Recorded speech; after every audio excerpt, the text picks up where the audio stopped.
Good afternoon, everybody. This is John Barrows, Make It Happen Monday, and I hope you all had a great weekend. I am excited for our guest today. She's actually my new favorite dance partner, Sydney Sloan over at SalesLoft. How's it going? It's going great. Yeah, what was that? It was Dreamforce last year, right? Where it was. Party. You got the moves, John. You got the moves. It's only with old school hip hop and stuff like that. Like as soon as it turned into the new school stuff, you noticed I was like, all right, I'm out of here.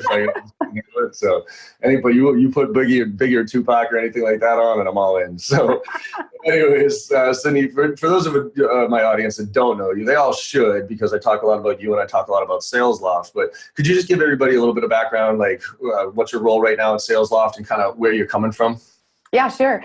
So I'm currently leading the marketing team as a CMO at SalesLoft. I've been here for just over a year. Boy, how time flies when you're having fun.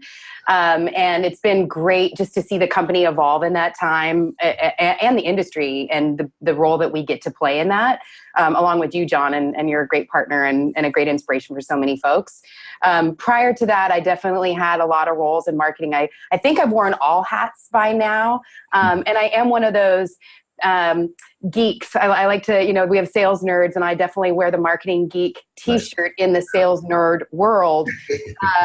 And, just love being able to understand customer problems and craft the stories that allow us to share and inspire people. And then my other area is kind of around building community. So the short form of kind of my background and how I got here, long time at Adobe in product marketing and creating market opportunities and shaping kind of what digital transformation was back in the early days. Mm-hmm. And then I got to serve customers in the Jive community. So I ran community and customer marketing at Jive and kind of hopefully, on the pioneering side, I would say, of customer experience and just thinking holistically outside in about customers, especially in SaaS.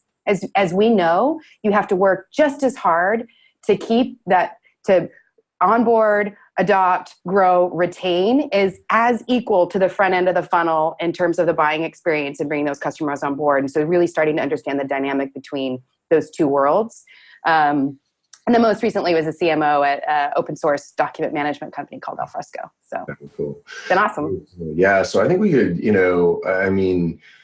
we could take this conversation a million different directions because of sales and marketing alignment, how things are evolving, the customer experience. But, I think what's near and dear to both of our hearts these days from a development standpoint is career development, right? For the people that we work with and for a lot of people getting into sales, specifically in marketing, because my actually background's in marketing. And I fell into sales because I didn't want to do that out of college. Like it didn't feel right for me. So I just wanted to be out in this, making calls and that type of thing. But it wasn't a purposeful thing. I kind of, like I said, I didn't know what I didn't know. And so I just stumbled around. Now I was very fortunate that a lot of things happened in my career to kind of keep me moving in the right direction. And you couple, I personally don't believe in luck. I believe you make your own luck. And so I think that's what's happened with me over my career is because of my work ethic and my, my motor, if you will, things have tended to pan out in the right direction. But, you talk a lot about taking control over your career. Yeah. So can I ask you, when was throughout your history, your career history, if you will, when did you really start taking control of your career? When did you consciously say, all right, I got this, right? Because I don't think, so some people that happens early on, you know what I mean? Even before college, I want to be a doctor, period. And I'm going to school for a doctor. Most people in sales and marketing don't have that, I know exactly what I want to be when I grow up type of mentality. So when did it strike you that I'm taking control now? Yeah, I was a pretty driven and achievement-oriented and competitive youngster throughout my high school and college years.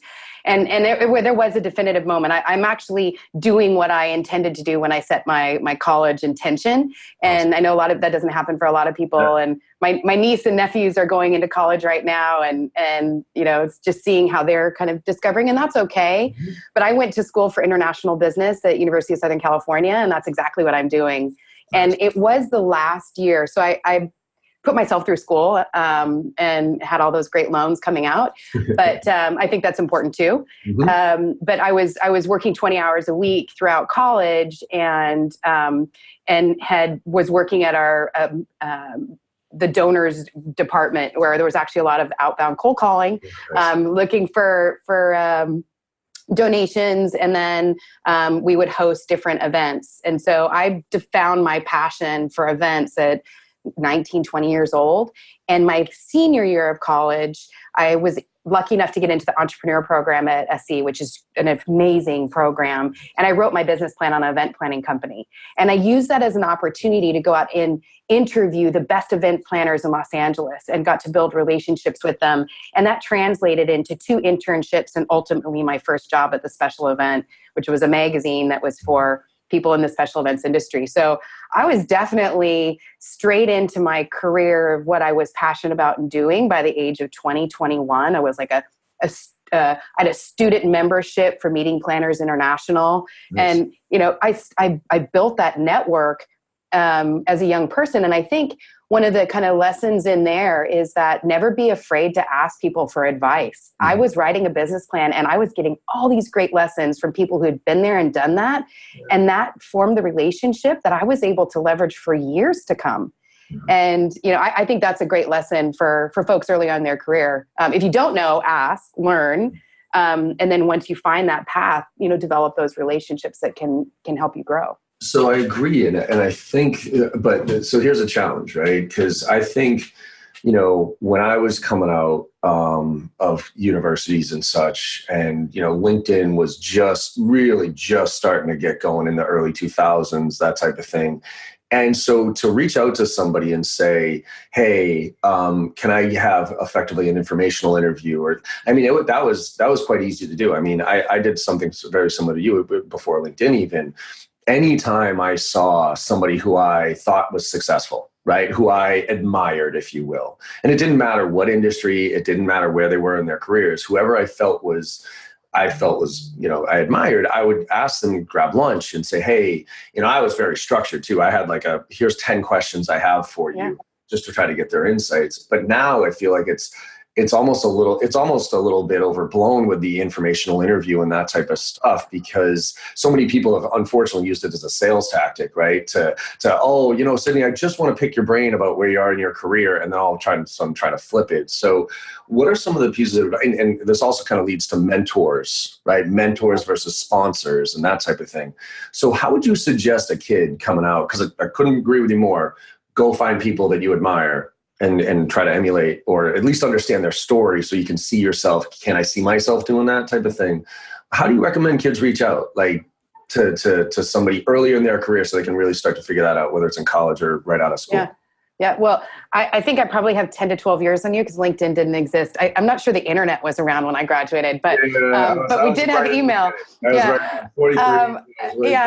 think I did. We didn't have cell phones back then. Yeah. But I think it still comes down to the same principles. Please don't ever use mentoring as a tactic to get into, a sales. That's just wrong and not good, mojo. Mm-hmm. But start asking around, and depending on who you know in your network or your parents, I was talking to this kid the other day. They're like, oh, I don't want to use my parents' network. And I'm like, why not? Everybody else is doing it. I admire you wanting to stand on your own, but do it after you get the connection, kid. Right. And so, that looking for people, the people that are putting themselves out there, that are giving advice, that, you can listen to podcasts, mm-hmm. You can go do that first. Right. And so when and I just mentored a guy yesterday from a customer of ours that he just asked for 30 minutes, mm-hmm. and he was prepared, but that's what I asked. I'm like, go do your homework first, go listen to a couple of my we do this, right? Listen to a couple of podcasts, see what it is about me that draws that connection to you, that there's value in what I have that can help you. Mm-hmm. And I believe in paying it forward. So many people did it for me in my life, and I can share that in terms of kind of my own career. Mm-hmm. But I'm willing to take that half hour, but be prepared, use the time wisely. And for instance, that meeting I had yesterday with this gentleman from Freshworks, I said, okay, I'll give you 3 more half hours over the next year. You have to choose how you want to use it. Right. And so write me back, tell me what your goals are, what you want to learn as he's transitioning and wanting to become in marketing. And so I think you have to be, it's not just about, the connection, but being prepared, purposeful, and then following through. So it lets the person that spent the time with you know that it was valued and that you're doing something with it. And they'll more likely take that second call a year from now, 2 years from now, when you need it again. And that's why I think like the takeaway for me on that is definitely be specific with what you're asking for from somebody like you and me, because what I do the same thing with you. I love mentoring, and I'll send my calendar out to anybody who wants to. And if I have time, I'll chat with you. But what drives me absolutely crazy is when reps say, well, John, why don't you give me a little background on how you got to where you are in your career today? It's like, you could have done all that research on LinkedIn. You know what I mean? Like, be pointed. Like, hey, John, I see you worked at Xerox, and I noticed a lot of executives have copier sales in their background. Like, how did that impact your career early? That's the type of conversation that we want to have, because it's easy for us to have that conversation, because I can give you very specific, concrete examples. Yeah, I can give you one. I'll give you one more, and then we can go into kind of the layers of life as we progress through, and as I progress through, and all the coaching. Yeah. But it was actually 2 years ago, almost to this time, and we were running. We had a strong inbound funnel that was only getting a 7% conversion rate to opportunity, and so we felt that there was an issue. And at the time, my CEO and CFO was like, "Well, we need to get rid of the SDR team." I'm like, I'm like, you might as well get rid of marketing then, because like passing marketing generated leads to sales, like that, it's just dead in the water. I mean, it doesn't work that way anymore. Please don't let that happen. And I said, I'll take on the team. Our CRO was fantastic, and she was great in front of people, and we tried to fix it. But I was like, I'll do that. Now, I'd never managed SDRs before. Yeah. And so what I did is, and my counterpart, the woman that was running the program, we reached out to 25 people on LinkedIn, told them what we were up to, interviewed them, and learned so much. Built our network, learned a ton, learned about SalesLoft, but also like what it is to manage the team, inspire, motivate, build their career path. I see that stuff on MSP, on the Modern Sales Professionals all day long. That stuff is golden. Oh, and so I do think that asking the right questions, being structured, and building that network, of learning, it's kind of how people do learn today, is through the experiences of others. And so, be willing to share it when asked, ask when needed, and we'll all, the goal of our community is to learn, share, and grow together, and that's kind of a foundation of it. I mean, quite honestly, that's why I created this podcast, was because I don't learn by reading books. Like, I feel super bad because everybody sends me their sales book and they want me to read it and whatever. I literally have a stack of 50 books on my desk that I haven't touched, because I literally fall asleep when reading. Like, within 3 pages of a book, I don't care how interesting it is, I'm out.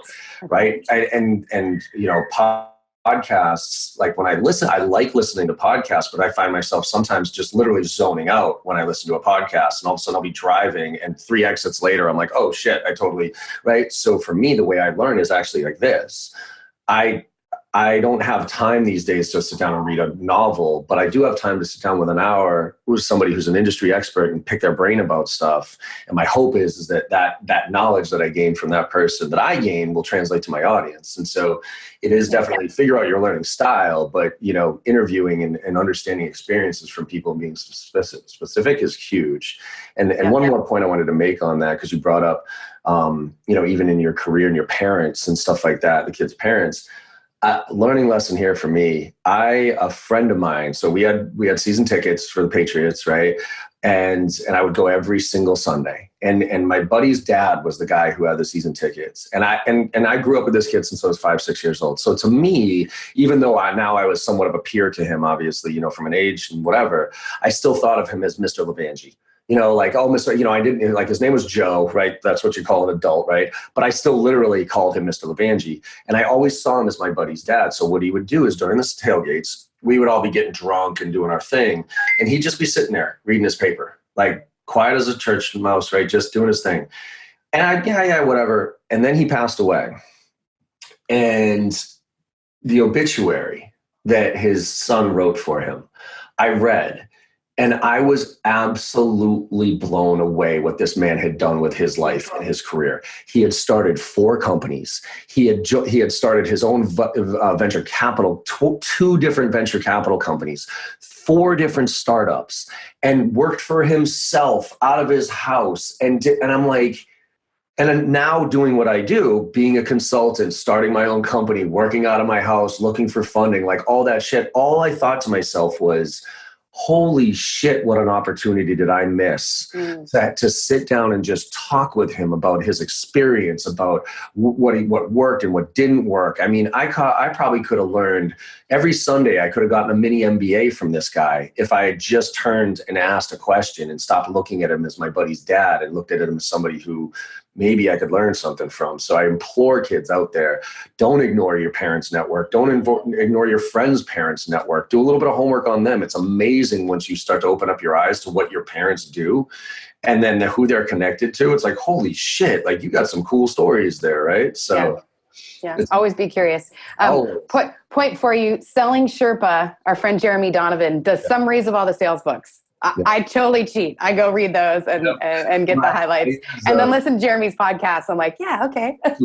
I use Get Abstract. Like it's a 5-page summary of every business book out there. So that's They work. Good enough. So let's talk. All right. So now we got the stages. What are the stages that you look at from a career development standpoint of how to own each one of them? What are kind of broke down 4 of them, and let's kind of dissect each one of them. Yeah, I reflect back on my own life, and then as I coach people, I've had the opportunity to manage people now for over 20 years, and it is like that being a leader. I love being a leader as much as I love marketing, and so the 4 stages that I kind of recognize. There's the individual contributor stage. There's the first time manager, and thinking through that. Then there's that kind of path to director level where you move up in the organization and there's things that have to change at each one of those stages. And then I call the last one, you could call it a leader, an executive, a C-suite.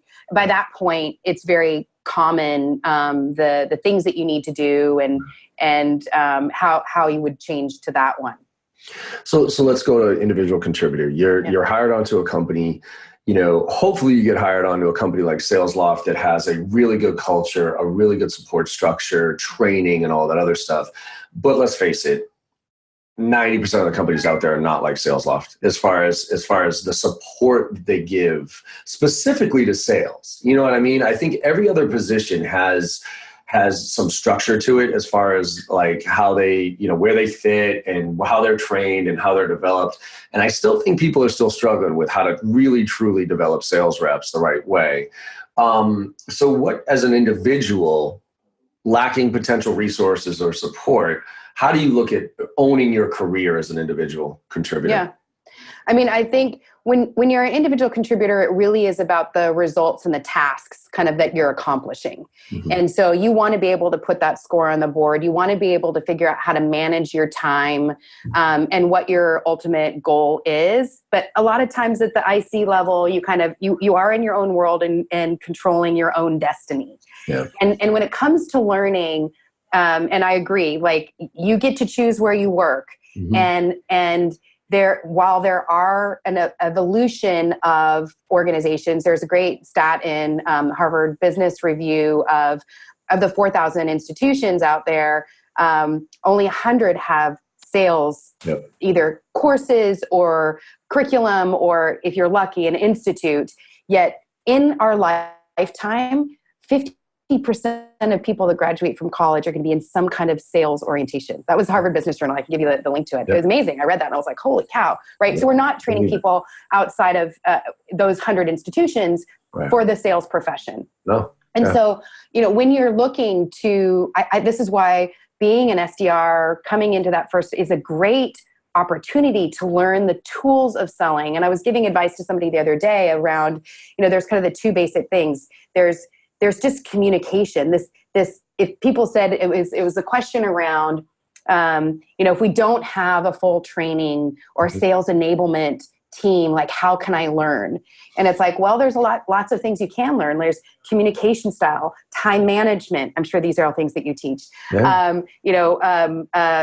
Steadfastness, being able to take rejection and keep motivated, and then being able to close the deal. And if that's the actual deal or a meeting or whatever it is that you're doing, that negotiation and willingness to ask for the close are all traits that will benefit you further in life. Sales are not sales, right? This is basic, fundamental, working style and communication and those kinds of things. So I think that is, and you can find that in books, online, in podcasts. There's so many things out you can subscribe to. So my advice is it's ongoing. Yeah. And so set aside that hour a week, 2 hours a week, however committed you are to your own personal development and growth, and stick to it to always learn something.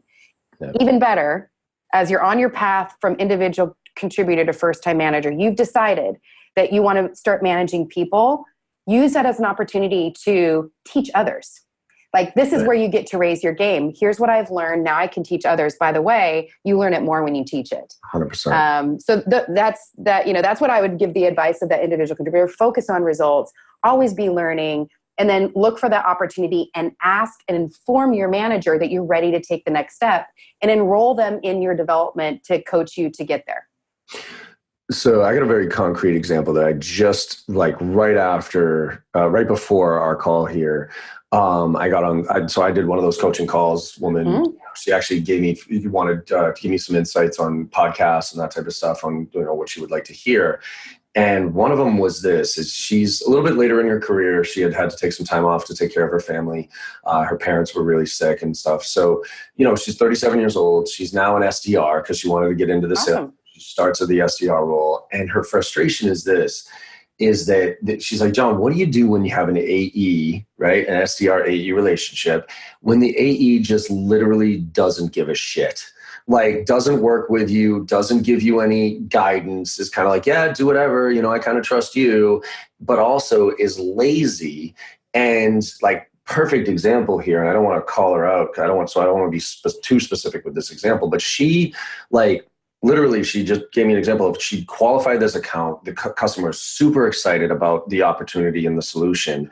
And she flipped it over to the AE, and the AE asked, hey, the first question the AE asked was, did you talk to her about the fact that our minimum investment is like $30,000 or whatever it was, right? And she's like, well, no, but she needs the solution. She's excited about the solution. So he was like, all right, fine. He took the call. Literally, the first question he asked was, do you know what our minimum is? Told her, and the client was like, yeah, we can't afford that. See you later, and hung up. And I mean, to me, that's just infuriating, because you don't know whether they could afford that or not. Like, if you can show the ROI and the 1 to 10 ratio, that type of stuff, you should be able to do it. So she's saying, like, what do I do about this? And so put that hat on, right? How do you control your career in that scenario? And by the way, in her previous role in an organization, the same type of thing happened, and she was actually let go. And the feedback was because she couldn't get along with her AE. And she's a hard charger. She's a high D. She's got a motor, and she wants to be successful. And she knows at 37 years old, I don't have time to deal with this shit. Like, let's get some shit done. Let's work together. And so she's super frustrated with the fact that, the AEs, they're more senior. They get, and they pretty much whatever they say goes. And now she's in a similar situation. So let's use that as an example of taking control. That's a tough one. It is. Well, first of all, can we say that BANT is dead? And really, it's just about the need. God, yes. I hate BANT. I think there's two options for her. I think you do have to take control of your own career, and it does depend on the environment. That's super unfortunate about what happened to her before.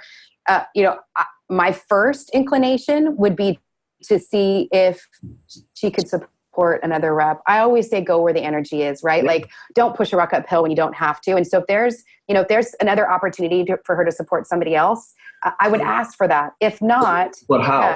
Let me interrupt real quick. So she's already been let go because she couldn't get along with their AE. So that's a little bit of a historical benchmark there for her. Perception and reality. They don't know the details of that. Now I'm a new SDR at a new company. I get assigned this dud of an AE. I'm doing everything I can to push that rock uphill. You're my boss, Sydney. I come to you and say, what? Without being a complainer. You know what I mean? Without being somebody who's just like, oh, you just can't get along. And, oh, that's just Joey. Joey's, that's how he is. You got to figure it out. You know what I mean? But if I come to you 6 months into my job as an SDR and start complaining that my AE sucks and I want to be like, what's that approach? Yeah, you're probably, so, I'd ask for advice and coaching. I'd try and find out what the track record of that AE was in terms of his success with previous SDRs and what was it about that relationship that worked and what could you model into that had happened before so she can kind of figure out the guardrails and maybe she can expand to another AE so she does get the balance. So I don't want to transition to, hey, I want to try too. Like I'll work extra hard to support another one, take a higher quota. Like if she's a D hard charger and see if there's a difference in the way that she's supporting a couple of reps perhaps. Mm-hmm. So, it's a tough situation when when you're put in a world that you have to work through, but hey, guess what? We have to work with people, unfortunately, sometimes that you don't get along with and you got to find that middle ground. I think a good advice too is humanizing that person. Like how can she build a relationship? Right. What do they have in common? If that person is not yet warmed up to her, that could be an area too. And then once that relationship is established, she can be a little bit more honest and saying, okay, help me help you. Here's what I need. Here's what you need. Can we come to a mutual agreement in terms of coaching you can provide to me? And then I'll continue to give good service to you. Yeah, I think actually that's great advice as far as understand. It's almost the same thing with a manager, right? Like you want to understand what makes that person tick. And I don't mean just from a comp standpoint. I mean genuinely what makes them tick and what makes them happy. Where, what are their goals, life goals? Forget about, I know what your metric goals are, right? That's obvious. Everybody knows those. But genuinely, what, do you have a family? Do you want to get home earlier for your kids? Like, do you want to be able to, you know what I mean? Those type of things. And if she can tap into that, for instance, if I had an SDR and they talked to me about how I'm trying to get off an airplane and I want to be home with my daughter more and that type of stuff, and then they played towards that, they would have my ear all day long. You know what I mean? But if they just come in saying, hey, what deals do you want me to work on this month? And, how many emails do you want me to send out? I'll be like, yeah, whatever. Just kind of, I don't know, give me some meetings. So, well, we know that selling is all about the relationships these days. So I guess the first relationship you have is with your own supporting team. Yeah, you do. So let's now, and one more, because I think it translates into the next stage here, is one of the things I always recommend everybody do is they document, they put structure and process to everything they do, and they almost force the interaction and the reciprocation, if you will. It's like clients, I wrote a little, post a little while ago called, everybody needs structure, in the sense that if you don't have structure, it tends to fall apart. And people like to be guided through a process for the most part, right? And so if you have a process and you can guide them through it and put some structure to it, they feel more comfortable working with you as part of that. So, have an agenda for every call you have with your AE, summarize that conversation, get their confirmation of it. When you have a conversation with a client, document that, summarize it, CC, ask for the referral back, so that now when the AE comes back and says that's a shit lead, you have a documented thing where the client said that these are all the things that they were looking for. You know what I mean? So you at least back yourself up. And that kind of leads to that next role, which is now you're going to be the manager, right? In sales specifically, we talked about the lack of education in sales. At least it's there. At least there's sales training for sales reps. But man, sales management is, hey, John, you're the best of the team. So congrats, you're a manager. Good. Now go show everybody to do what you do. And it's like, what? You know what I mean? With no guidance. And I always say, actually, usually the best rep on the team is usually the worst choice for a manager, because they're kind of that artist, right? They're the one who just does, they have that drive, they have that motor, but they can't really articulate how they do what they do. So if they can't put a process around it, they can't teach everybody else how to do it. So say you have this aspiration as an individual contributor, you want to be a manager. First question for you is this: do you ask for it or do you earn it? In the sense that there are people that part of me says, I want the aspiration. I want to hear a rep says, yes, I want to be a manager. How do I get there? The other part of me says, perfect what you're doing right now, crush what you're doing right now, and then earn that opportunity. So don't talk to me about it yet. So where are you on the ask for it versus earn it, and when should you do it? Both. I'm on the both scale. Okay. I want people to have passion for what they're doing and a career plan, and especially for my high potential high performers, that I can help them into that. And while I may not have a role for them yet, which is your responsibility as a manager to set expectations, I can start to develop certain skills or help you develop certain skills that will make you more qualified for the next phase in your career. And then you get and now you've been demonstrating it, the opportunity comes available and you've earned it. Right. So a lot of coaching that I do here is really about learning those skills. And so this is, when you get to that first time manager, now all of a sudden you're leading others. So you need skills around inspiration and motivation, providing feedback, being able to articulate expectations. Like people have a hard time doing that, holding each other accountable. You said you were going to do that. You didn't do that. Let's talk about why.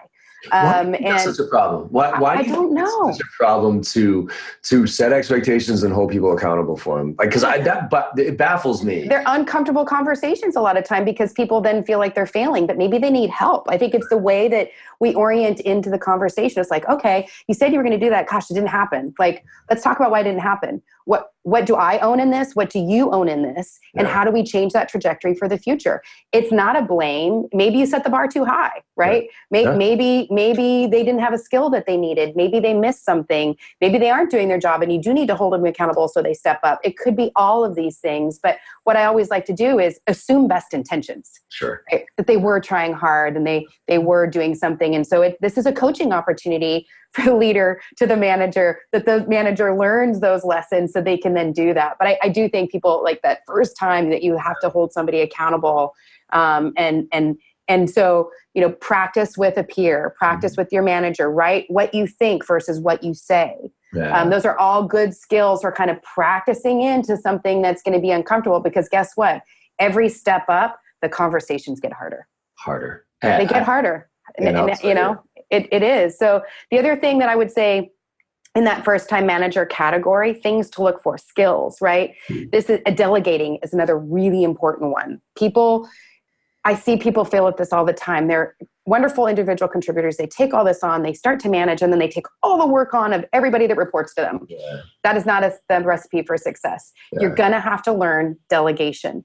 And when you delegate, that means they may not do it exactly as you've done it. Yep. And so the best thing that I've learned in delegation is to delegate and give feedback early and often until you learn with the person how they work, how you work, setting expectations, giving feedback. But I think that's one of the most critical, second critical skills in first-time management. Yeah, and I actually think that's one of my hardest. Both my wife and I, we both have our own little small businesses. We both work out of the house here. And I will tell you, I've at least been able to adjust it a little bit. But my comfort level, the whole mentality of it's faster for me to just do this than show somebody else how to do this, that only works to a certain point, and then it absolutely breaks because you can't just do that, and it's not a scalable thing, right? Yeah. I bring this to Morgan. I hired Morgan a few years back, and it was funny because watching him deliver my content was brutal. And I was just like, oh my God, you're not doing it the way I do it. Like, stop doing it that way. And I had to get very comfortable with him, letting him figure out his own style, even though I might not have liked it, but it's still, whether I liked it or not wasn't the point. It was, did it drive the result we were looking for? Right. And hopefully you picked up a couple of things that he did, right? Absolutely. I think that's, I do it my way. It's the right way. Not necessarily, but you can give guidelines, right? Yeah. Like, let him try, let him, collaborate with them. But listen, because there might be a different way that's not your way. And you can also learn as a manager. Yeah, and as a once manager, and then I was on my own for years, right? I was doing my own thing for 10 years, and then I picked this kid up, and now I got to actually manage again, right? And I'm like, shit. And I remember he came on board October 2017. At the end of 2018, we had his performance review. And he knows this, so he doesn't mind me saying this. He didn't come in even remotely close to where I thought he was going to come in at. Okay. As far as the number of days trained. Okay. I'm sitting there going, I run a whole company. I do 90 days of training a year, plus managing 4 people, plus traveling all around the world. Like if you can't do 60 or 70, like something's wrong with you. Right. So that's kind of what we put there. And we looked at it and we both agreed this is a good goal and all that other stuff. Right. And he missed it. He was like 50% as far as the delivery of training. And I was pretty furious because that's exactly how much we missed our target by as far as the company was concerned. And I remember I was going to come in on his performance review and he knew it. He knew I was going to come heavy, but thank God what I did was before I went heavy and criticized and kind of was like, basically, shit, or get off the pot. You got to figure this out or else I got to figure out something else. I asked him, I said, so Morgan, before I get into this, how do you feel like you did last year? And what he said was, he goes, you know what, John, I don't think I did that great. He goes, and let me tell you why I think I didn't do that great. He goes, everything last year was new for me. He goes, literally, I was before this job, I was an SDR and an SDR manager. I had one job, one company, and I came in the morning and I left at night, and that's what I did. And I worked harder than everybody else, but I had a very singular purpose. Now I have to do the SDR role. I also have to do the AE role. I also have to do the customer success role. I also have to figure out how to train. I also figure out how to travel. He's like, he had never had a passport before me. He had never done an expense report before me. So little things like somebody like you and me would take for granted as far as expense reports. It's like, what are you freaking talking about? Like put it, put it on a spreadsheet and send it in. Like who gives a shit? That all, as he was explaining all that stuff being new to him, I kind of sat back and I was like, you know what? All right, you're right. Maybe the expectations were just, I don't think the results expectations were too much, but I think the overall expectation was too much, understanding where he was coming from. And so I basically took my entire performance review that I was going to give him and flushed it down the toilet. And we started talking about, okay, all right, I see that, and we made a plan and now he's crushing it. Right. So I think that to your point of listening and being somewhat empathetic about anybody's situation, right, with your manager, with the AE or any of that stuff, but then working together to kind of say, it's not my way or the highway. It's let's work together on this so that we can, figure out the best of both worlds here. Yeah. Yeah. That drives me to the director, the story that I wanted to share about director too, because I think it is having a manager that's willing to be open and honest with you, that you trust. And I had hit a ceiling. I was working 100-hour weeks, and it seemed like every big project got handed to me and I would crush it. And I couldn't understand why I was not being promoted to director. Like, what is it? Like, what else do I have to do? Yep. And it was finally until my boss at the time, Eugene Lee, he's like, Sydney, he's like, it's, you are going to continue to get all the hard projects because you get shit done and you get it done well. But the way that you get it done is holding you back. You leave a wake behind you. You're not building relationships. You're crushing through. Yeah. And he's like, it's actually your behavior, not your results. And so you need to start thinking about how you show up, how you make other people feel, and building those relationships across the company. At that time, I don't know if it's still the case at Adobe, it was almost like a thumbs up, thumbs down. There was the marketing council. And if you wanted to be promoted, it was really hard to be a group manager at the time to director. They limited the number of roles in the company. And so the marketing council had to vote on who would get promoted to director. It was crazy. You could get hired in. They didn't have to vote on that. But to get promoted, you had to get thumbs up across the board. And naive me was like thinking my results mattered. And it wasn't. It was my reputation that mattered. And so I had to change the reputation. And that's that turning point in life we were chatting about earlier. Is like, at what time did you know that you took control? Like, I was pretty driven. I knew I wanted to continue to grow, but I didn't take control of my career until I realized that relationship. And I was lucky enough to get a coach, and I'll never forget it. My coach, Don, he started listening in on my calls, and he's like, you sound like a German drill sergeant, like marching through and, how you talk to these people. And he's like, we got to soften you up and you got to like figure out what's going on. Yeah. And, it took 8 years to reprogram me. I did get promoted like, within a year. But to learn that as you go into the director level, as you go into that, it's totally different now. Now it's about relationships across the organization, who you're building that with, owning something that's more than your just direct line of influence. And now it's about influencing and orienting, how do you get someone to realize that your priority is their priority? This is hard stuff, right? And unfortunately, in big companies too, you start to fall into politics here. So you got to figure out how to navigate and, build your network and all that kind of stuff. Hopefully, a lot of us don't. I choose to work in smaller companies because it's just not something I want to spend my time doing anymore. But, it is the reality of the situation, depending on where you work. I mean, that to me is, and this is also kind of goes to eventually knowing what your strengths and weaknesses are. You don't really know that when you first get into business, right? But what I found real that I still have, and this is why I work for myself, I cannot figure out how to play the game when it comes to the corporate culture game. Right? Because especially as middle management or even senior management, because you have to manage up and manage down. And those are two different skill sets, right? Managing up so that the perception of you is positive enough so you can get those promotions to those next levels, but also managing down so that your team respects you and you're not, and you're the filter of the ship that's coming downhill, right? And I don't know. And managing across, John. Yeah. Managing across, actually, that was another, and I know we're coming to our time at kind of the end here, but, and I've got a hard stop in 2 minutes. Yeah. So managing across, that's the last lesson that I'll share. Yeah. And that is at leadership. And that's when you realize who your first team is. Yeah. And so coming into my last company, coming into this company, and I was very transparent about it. I shared it with my direct reports. It's like, hey, I'm here.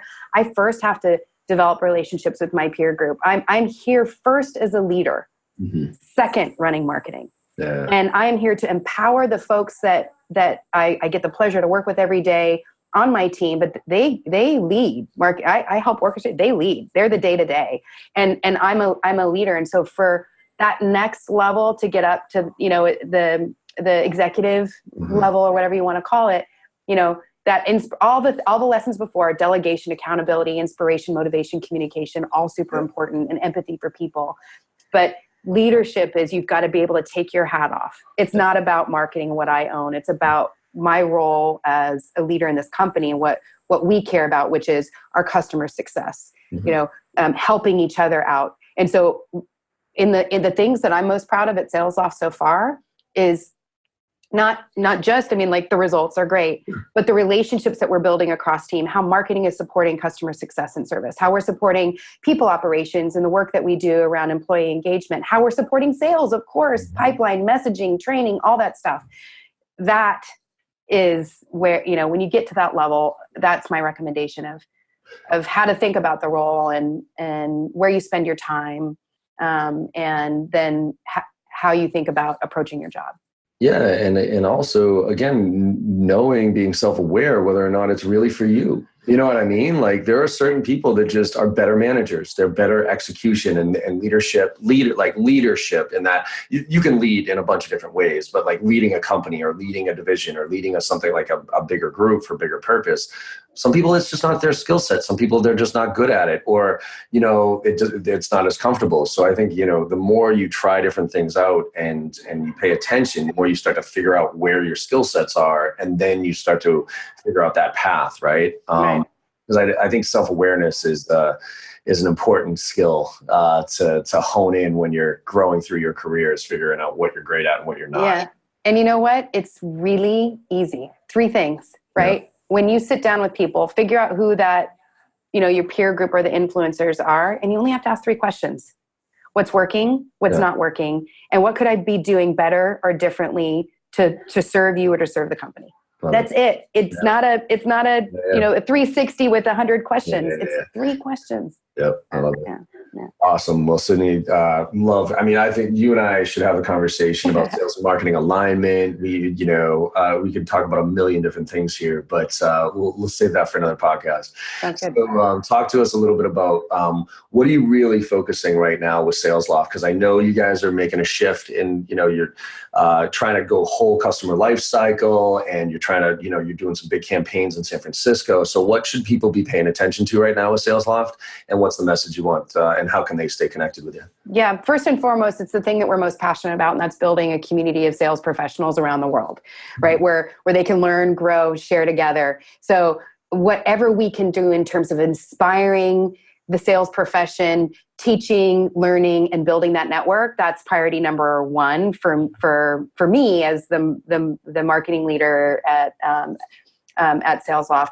The second is absolutely, we're looking to how do we serve all those revenue professionals or customer-facing individuals so they can communicate more effectively and more consistently across the entire customer lifecycle. You think about it, they might be using SalesLoft with the SDR team or the inside sales team. That customer has the experience with you across all of them. Why would you give them less of an experience once they become a customer? Yeah. So having the ability to serve the customer success team and the renewals team or wing-to-wing account executives and to think differently about what they need and how to serve them best, absolutely. And the third is, I'm super proud of how we're able to serve larger customers. We have won some great logos lately. Can't quite say their names because the bigger they are, the harder the harder they protect their brand. But looking at how this sales engagement is starting to impact sales all across the board. It's not just about SaaS startups that know how to use technology to win differently. We're talking 1,000-person sales organizations that are transforming the way that they sell. Yeah. And that's inspiring. And that's when something big is happening in the market. And we're just seeing this continuous momentum. And we want to do our best to be able to serve small customers, medium customers, large customers, any customer that wants to use sales engagement to differentiate how they build that relationship with their buyers. Love it. Yeah. And just for everybody who doesn't know, you've been sitting under a rock, that's why, I've aligned not only because of what you guys are doing from a tech standpoint, but also just from an overall ethos standpoint and what, how you're trying to elevate the overall profession of sales. I mean, I've known Kyle since he started and I'm investing in people. I've always said, I'm never going to work for anybody again in my life because I'm such a pain in the ass to deal with. But if there was one company I would ever go work for, it would be SalesLoft. Just because of what you guys are building over there. So I genuinely appreciate everything you do and what SalesLoft is doing for the community. So thank you very much. You're part of it, John. You're part of it. It's awesome. It's awesome. Thank you so much. I really, really appreciate the opportunity to be on your podcast. You've got so many loyal followers and just time with you is awesome. I love it. So, and then be able to on the next sales, I don't know. I can't say it yet because I don't think you guys have announced it yet. So I won't say I'm telling the company right now. That's where I'm going to next. Then you can cut it up and place stuff again. All right. There you go. Awesome. Okay. Thanks, John. We'll see you soon. Yeah, and for those of you out there, hopefully you got as much value out of this conversation as I did. And like I always say, go make somebody happy today. Make them smile. No matter how bad your day went, if you made somebody smile, you had a good day. So, all right. So have a great week, everybody. Let's make it happen. Thanks.